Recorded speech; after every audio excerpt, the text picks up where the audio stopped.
कक्षा 10 के हमारे प्रिय विद्यार्थियों, मैं सुमन तिवारी हिंदी कक्षा में आप लोगों का बहुत बहुत स्वागत है। आज हम लोग पढ़ेंगे तुलसीदास द्वारा रचित धनुष भंग। है तो ये बहुत ही आसान काव्य, लेकिन बच्चों को समझने में ये बहुत ही कठिन महसूस हो रहा है। तो हम आप लोगों को आप ही की भाषा से पहले समझाएंगे, फिर उसके बाद आपकी किताबी भाषा को समझाते हैं। आपको यह वीडियो अगर अच्छी लगती है तो लाइक करिए, शेयर करिए, सब्सक्राइब करिए, अधिक से अधिक आप शेयर करिए इसे। आइए चलिए देखते हैं। उदित उदयगिरि मंच पर रघुबर बाल पतंग, बिकसे संत सरोज सब हर्षे लोचन भृंग। अब यहाँ एक आपको कहानी बताते हैं पीछे की, कि ये उसके बाद आपको हम भाव बताएंगे कि उदित उदयगिरि मंच पर जो उदयांचल रूपी गिरी यानी पर्वत है, उदयांचल रूपी पर्वत है, तो वहां जब सूर्य उदित होता है तो सुबह सुबह वह बालक के रूप में दिखाई देता है। और जब सूर्य उदित होता है, सवेरा होता है, तो जितने सरोवर में कमल हैं, भंवरे हैं, मनुष्य हैं, सब प्रसन्नचित हो जाते हैं, उठते हैं, जगते हैं। तो यही भाव यहाँ है कि श्री रामचंद्र जी धनुष तोड़ने जा रहे हैं, धनुष के पास जा रहे हैं। ऋषि की आज्ञा होती है, ऋषि विश्वामित्र उनको लेकर के आए रहते हैं। धनुष जहाँ धनुष स्वयंवर होता है, सीता स्वयंवर, वहाँ धनुष तोड़ने की बात रहती है। तो वहाँ आते हैं तो श्री विश्वामित्र जब आदेश देते हैं तो वहाँ प्रभु श्री राम आज्ञा लेकर के जब आगे बढ़ते हैं, वहाँ की यह बात है। तो ये बात है कि उदित उदयगिरि मंच पर रघुबर बाल पतंग, जब उदयांचल रूपी मंच पर, भाव यह है कि जब उदयांचल रूपी मंच पर बाल रूपी, बाल रूप में सूर्य रूपी रामचंद्र जी जब उदित होते हैं, या उदयांचल रूपी मंच पर सूर्य रूप में जब प्रभु श्री राम बाल रूप में प्रतीत होते हैं, दिखाई देते हैं मंच के तरफ जाते हुए। बिकसे संत सरोज सब हर्षे लोचन भृंग। बिकसे यानी खिल उठे, संत रूपी सरोवर में कमल के पुष्प, हर्षे लोचन भृंग, उनके जो नेत्र रूपी भंवरे थे वह क्या हुई, हर्षित हो गए, प्रसन्नचित हो गए। तो पुनः एक बार आप लोग देख लीजिए कि उदयांचल रूपी मंच पर बाल रूपी जब रामचंद्र जी उदित होते हैं, तब संत रूपी कमल जो हैं वह खिल उठते हैं। यानी उनके मुख को कमल के समान, उनके मुख को बताया गया है कि जो संत जन रूपी कमल है वो क्या उठते हैं, उनके चेहरे खिल उठते हैं। और भंवरे रूपी जो नेत्र हैं, हर्षे लोचन भृंग, भृंग यानी भंवरे को कहा गया, लोचन मतलब नेत्र, हर्षे मतलब प्रसन्नचित। यानी कि जो भंवरे रूपी नेत्र हैं वो क्या हो जाते हैं, प्रसन्नचित हो जाते हैं। नृपहि केरि आशा निसनासी, बचन नखत अवलीन प्रकाशी, मानि महीप कुमुद सकुचाने, कपटी भूप उलूक लुकाने। नृपहि केरि आशा निसनासी, नृप मतलब राजाओं के, आशा रूपी जो रात्रि थी, ठीक है, वह नष्ट हो गई। बचन नखत अवनीन प्रकाशी, और जो वचन रूपी नक्षत्र थे वह प्रकाशित नहीं हुए। यानी जो राजाओं की आशा रूपी रात्रि जो थी वो भी नष्ट हो गई, यानी समाप्त हो गई। और उनके जो दुर्वचन रूपी नक्षत्र थे वह प्रकाशित नहीं हुए। मानि महीप कुमुद सकुचाने, कपटी भूप उलूक लुकाने। मानी यानी अभिमानी, महीप मतलब राजा, कुमुद के पुष्प के समान, सकुचाने यानी सिकुड़ने लगे। अभिमानी जो राजा थे वह कुमुदनी पुष्प के समान सिकुड़ने लगे, यानी छिपने लगे, सिकुड़ने लगे। कपटी भूप उलूक लुकाने, और जो कपटी भूप का अर्थ होता है राजा, उलूक मतलब उल्लू, लुकाने मतलब छिपने लगते हैं। यानी जो कपटी राजा होते हैं वह उल्लुओं की भांति छिपने लगते हैं। अब यहाँ उल्लू की भांति क्यों छिपने लगते हैं कि जब सूर्य उदित होता है तो यहाँ उल्लू राजाओं को क्यों कहा गया, कपटी राजा को यहाँ उल्लू बताया गया है, इसलिए कि जब सूर्य उदित होते हैं तो उल्लुओं को दिन में दिखाई नहीं देता है, इसलिए वहाँ कपटी राजाओं को उल्लू बताया गया है कि वह छिपने लगते हैं। भय विशोक को कमुनि देवा, बरसहि सुमन जनावहि सेवा। भय विशोक को कमुनि देवा, जो देवगण थे, ऋषि मुनि देवतागण, वह क्या हो गए, शोक विहीन हो गए, जो दुख था वो समाप्त हो गया। बरसहि सुमन जनावहि सेवा, और सुमन यानी पुष्प, बरसहि पुष्पों की वर्षा करके अपनी सेवा प्रस्तुत कर रहे थे। कौन, देवतागण और मुनिगण। गुरु पद बंद सहित अनुरागा, राम मुनि सन आयुष मांगा। गुरु के पद यानी पैरों के चरणों की वंदना करते हुए प्रेम के साथ, अनुराग यानी प्रेम, अपने गुरु के चरणों की प्रेम के साथ वंदना करते हुए राम चंद्र जी मुनि सन आयुष मांगा, ऋषियों से आज्ञा मांगते हैं। क्या मांगते हैं, मंच पर जाने के लिए। सहजै चले सकल जग स्वामी, मत मंजुबर कुंजर गामी।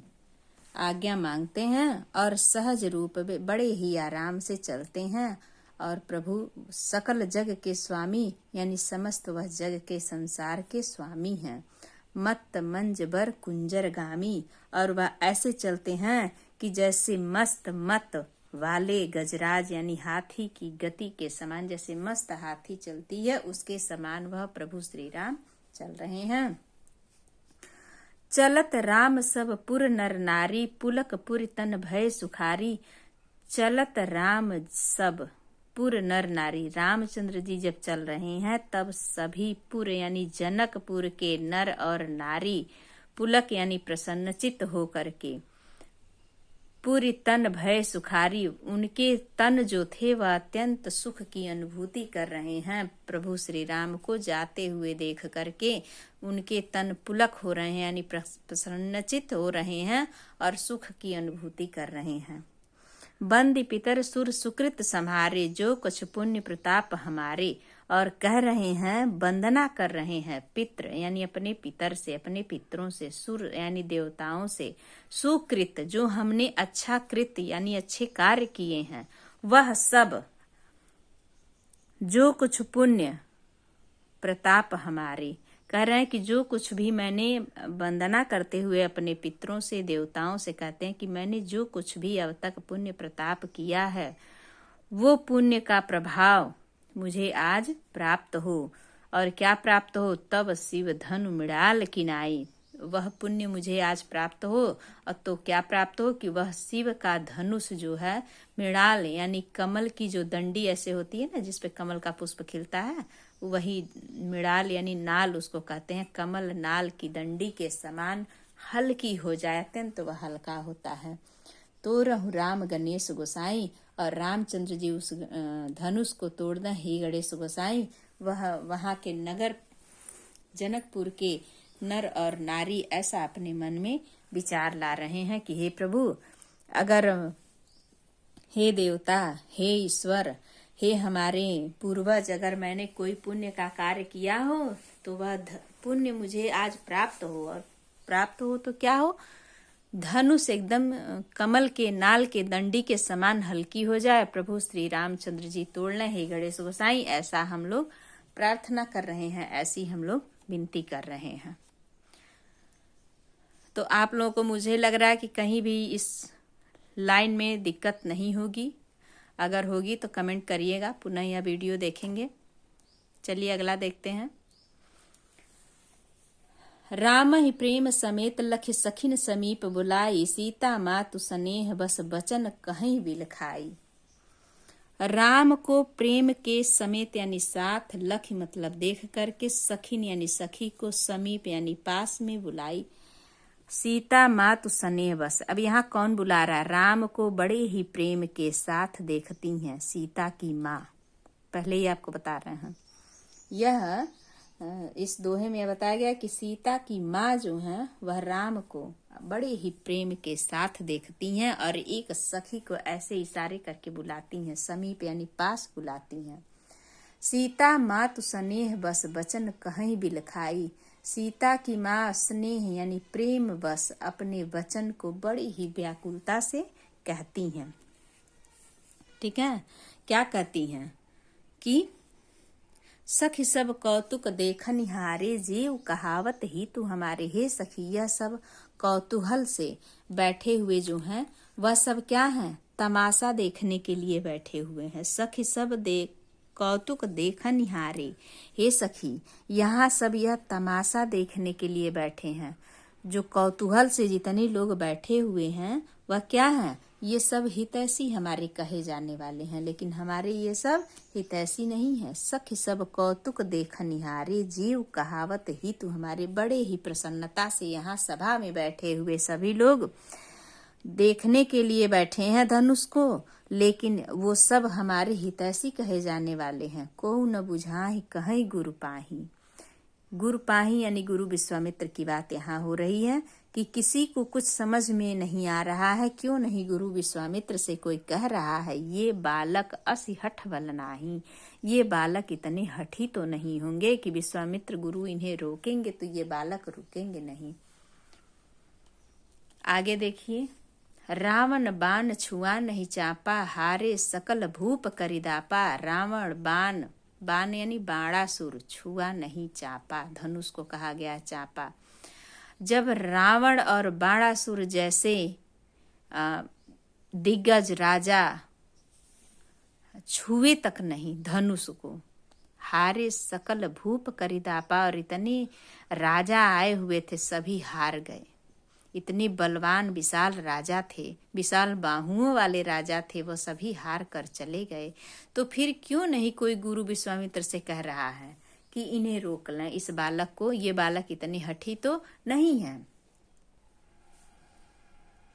सो धनु राज कुंवर कर लेही, बाल मराल की मंदर लेही। किया यह धनुष राजकुंवर, ये जो सुकुमार बालक दिखते हैं, सो धनु राज कुंवर कर देही, बाल मराल की मंदर लेही। क्या सो मतलब वह धनुष, जब ऐसे ऐसे राजा हार गए तो क्या यह धनुष राजकुमार जैसी शरीर, सुकुमल वाले बालक, सुकुमल शरीर वाले बालक ऐसा कर लेंगे, यानी इस धनुष को उठा लेंगे। बाल मराल की मंदर लेही, ऐसा प्रतीत हो रहा है कि मंदरांचल पर्वत को एक बालक हंस के बालक से यानी हंस का बच्चा मंदरांचल पर्वत उठाने की बात की जा रही है यहाँ। हे सखी, मुझे कुछ समझ में नहीं आ रहा है, ऐसा वह कह रही हैं। भूप सयानप सकल सिरानी, सखी विधि गति कछु जात न जानी। कहती हैं कि हे सखी, भूप यानी राजा, सयानप सभी राजा यहाँ पर विद्वान है, ज्ञानी है, सिरानी यानी कि ज्ञानी है, सयाने बैठे हुए सभी राजा हैं, सकल यानी सभी राजा यहाँ पर बैठे हुए ज्ञानी हैं, विद्वान हैं। सखी विधि गति कछु जात न जानी, हे सखी किस विधि से, किस गति से ये सभा चल रही है, यह मेरे कुछ समझ में नहीं आ रहा है। बोली चतुर सखी मृदुबानी, तेजवंत लघु गनीय न रानी। तब तक बड़ी ही चतुराई से एक सखी बोलती है। बोली चतुर सखी मृदुबानी, मृदु यानी प्रेम की भाषा से बोलती है, प्रेम से बोलती है एक सखी बड़ी चतुराई से। तेजवंत लघु गनीय न रानी, इस तेजवंत बालक को लघु यानी छोटा मत समझो, गिनो। गनी मतलब गिनती, छोटे में गिनती मत करो। इस लघु बालक को, इस तेजवंत बालक को छोटे में गिनती मत करो हे रानी, ऐसा समझाते हुए कहती है। कह कुंभज कह सिंधु अपारा, सोसे सुजस सकल संसारा। कहाँ कह कुंभज कह सिंधु अपारा, कहाँ कुंभज यानी कुंभ से उत्पन्न अगस्त ऋषि, एक घड़ा है और घड़े से अगस्त ऋषि उत्पन्न हुए थे। और उसी घड़े में अगस्त ऋषि ने अपार सिंधु यानी सागर को सोख लिया था। सोसेव सुजसु सकल संसारा, और जब सोसेव यानी सोख लिए थे समस्त संसार, इस बात को इसको देखा था। देखने में तो वह घड़ा इतना छोटा था, लेकिन इतना बड़ा सागर उस घड़े में ही समाहित कर लिए थे। कौन? अगस्त ऋषि सोख लिए थे। सकल संसार इस बात से परिचित है, सब लोग जानते हैं। रवि मंडल, फिर एक उदाहरण देते हुए कहती है कि हे सखी, रवि मंडल देखत लघु लागा। सूर्य की जो मंडल है वह देखने में अत्यंत छोटा दिखाई देता है। लघु यानी छोटा दिखाई देता है। उदय तासु त्रिभुवन तम भागा, लेकिन उदय होते ही उस समय तीनों लोक का तम मतलब अंधकार भाग जाता है। हे सखी, सूर्य की मंडल देखने में अत्यंत छोटा ही लगता है, लेकिन जब सूर्य उदित होता है तो तीनों भुवनों का यानी संसार का क्या होता है? अंधकार भाग जाता है। हे सखी, अपने संदेह और संशय को छोड़ो। इतना छोटा और तेजवंत बालक को लघु मत समझो। हे रानी, ऐसा वह सांत्वना देते हुए कहती है। तो हमारे प्रिय विद्यार्थियों, आप लोगों को यह वीडियो कैसी लगी? कमेंट अवश्य करिएगा। हाँ, एक चीज आप लोगों का भूल रहा है, काव्यगत सौंदर्य। तो ये आप लोग देख लीजिए। काव्यगत सौंदर्य में आप लोगों का ये पूरी जो भाषा है अवधी भाषा में, पूरा काव्य ही आपको अवधी भाषा में मिलेगा। चौपाई छंद है, दोहा छंद है, क्योंकि सब में दोहा है। दो दो लाइन का दोहा देख रहे हैं, चार चार लाइन की ये चौपाई है, तो सब दोहा चौपाई छंद है। और अलंकार सर्वत्र रूपक है, बहुत अलंकार है इसमें। रूपक है, अनुप्रास है, उपमा है, शांत रस है, भक्ति रस है। गुण आपका ओज है, प्रसाद गुण भी है, वर्णात्मक शैली है। धन्यवाद। आप लोगों को यह वीडियो कैसी लगी कमेंट अवश्य करिएगा, शेयर अधिक से अधिक करिएगा। धन्यवाद।